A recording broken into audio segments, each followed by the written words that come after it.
মালয়েশিয়ায় যথাযথ আচার মেনে এবং উৎসবের মধ্য দিয়ে পালিত হলো খ্রিস্টানদের সবচেয়ে বড় ধর্মীয় উৎসব বড়দিন।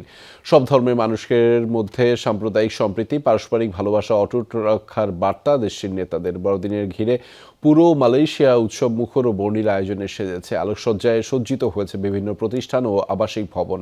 শপিং কমপ্লেক্সগুলোয় উপচে পড়া ভিড় রয়েছে। পরিবার পরিজন নিয়ে চলছে আনন্দ আয়োজন। প্রবাসী বাংলাদেশিরাও যোগ দিচ্ছেন বড়দিনের এই সমস্ত উৎসবে। ব্যস্ততাময় একঘেয়েমি জীবন থেকে বেরিয়ে পরিবারের সাথে বড়দিনের আনন্দে মাতছেন তারা। খ্রিস্টান ধর্মাবলম্বীদের বড়দিনের শুভেচ্ছা জানিয়েছেন মালয়েশিয়াস্থ বাংলাদেশের হাই কমিশনার মোহাম্মদ খুরশেদ আলম খাস্তগির। সমস্ত বাংলাদেশিরা এই কোতারায় আসে ছুটির দিনে। খুব সুন্দর উল্লাস হয়, বাঙালিদের মিলন মেলা হয় এবং আমাদের ব্যবসা বাণিজ্যও ভালো হয় এবং আমরাও অনেক বাঙালিদের সাথে দেখা সাক্ষাৎ করতে পারি, যেটা অন্যান্য দিন হয় না। ক্রিসমাসকে সামনে রেখে আমাদের এমপ্লয়িদেরকে, আমাদের কর্মী ভাইদেরকে বিশেষ খাওয়ার ব্যবস্থা এবং বিশেষ ভিড় দেওয়ার ব্যবস্থা ওনারা করেছে।